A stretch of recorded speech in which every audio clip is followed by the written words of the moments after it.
ముందు ఓటు వెనుక వేటు సంకటంలో జంప్ జిలానీలు ఏవలు ఈ 10 మంది జంప్ జిలానీలు ఉన్నారా బీఆర్ఎస్ నుండి కాంగ్రెస్లోకి దునికిన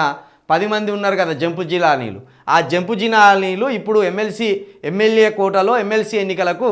ఎవరికి ఓట్లేస్తారనేది ఇప్పుడు పెద్ద గందరగోళంగా ఉన్నది వాళ్ళు కాంగ్రెసు ఎమ్మెల్యేలు కాదని వాళ్ళే ఒప్పుకుంటారు పోనీ బీఆర్ఎస్కి వచ్చి ఓటేస్తారా అంటే ఎటేస్తారో తెలియదు ఎమ్మెల్సీ ఎన్నికల్లో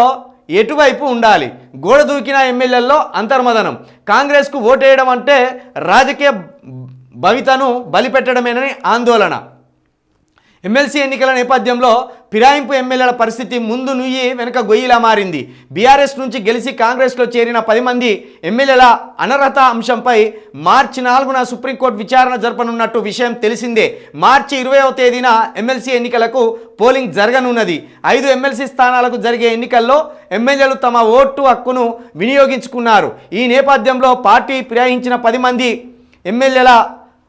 పరిస్థితి ఇరకాటంలో పడింది ఇప్పుడు ఇదే అంశం రాజకీయ వర్గాల్లో చర్చనీయాంశంగా మారింది అనర్హత వేటు నుంచి తప్పించుకోవడానికి ఆ 10 మంది ఎమ్మెల్యేలు నానా తంటాలు పడుతున్నారు అందులో భాగంగానే తాము ఇంకా బీఆర్ఎస్ పార్టీలోనే ఉన్నామని చెప్పుకుంటూ వస్తున్నారు ఇక్కడ మొత్తం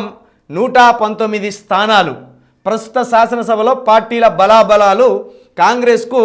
64+1 బీఆర్ఎస్కు 38 బీజేపీకి 8 ఎంఐఎంకి 7 సిపిఐకి 1 అయితే ఇక్కడ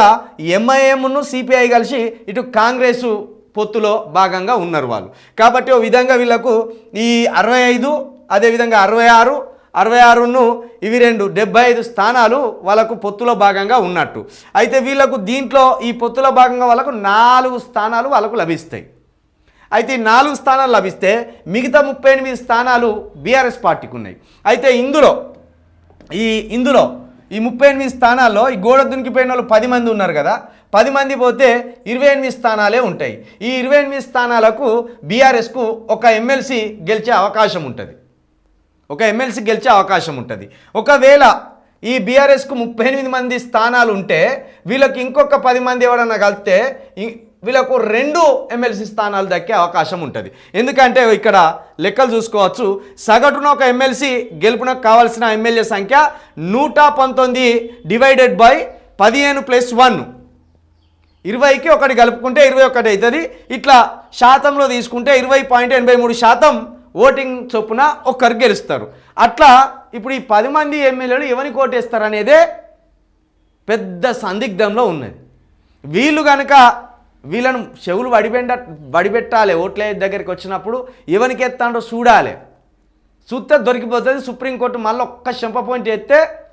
అవ్వా అయ్యా అనుకుంటూ ఉరికెత్తారు కాబట్టి ఇదేంది ఇప్పుడు ఈ 10 మంది ఎమ్మెల్యేలు ఎవరికి ఓటేస్తారు అనేదే ఇప్పుడు పెద్ద కంప ఈ 10 మంది ఎమ్మెల్యేలు బీఆర్ఎస్ నిలబెట్టిన ఎమ్మెల్సీ అభ్యర్థులకు వేస్తారా లేకపోతే కాంగ్రెస్కు వేస్తారా ఎమ్మెల్సీ అభ్యర్థులకు తెలియాలి మొత్తానికి ఎటు చేసినా కానీ బీఆర్ఎస్కి అయితే ఒక ఎమ్మెల్సీ సీటు దక్కుతుంది ఒక ఎమ్మెల్సీ సీటు వీళ్ళ ఖాతాలో ఉన్నట్టే ఇక బీఆర్ఎస్ 4 సీట్లు మరి ఉన్నాయి ఈ 4 సీట్లలో వాళ్ళు ఎలాంటి పొలిటికల్ గేమ్ ఆడబోతున్నారో చూడాలి 5వ సీటు ఎవరికి ఈ 5వ సీటు ఏంటంటే ఇప్పుడు బీఆర్ఎస్ ఉన్నాయి కదా దీంట్లో 10 మంది ఎమ్మెల్యేలు జంప్ అయ్యారు కదా వీళ్ళు మరి ఎవరికి ఎత్తారో ఓటు అది తెలిస్తే తెలుస్తుంది అన్నట్టు అట్లా ఈ విధంగా ఉన్నాయి కాంగ్రెస్కు 3 బీఆర్ఎస్కు 1 గ్యారంటీ ఒకటైతే బీఆర్ఎస్కు తప్పకుండా గ్యారంటీ ఉంటుంది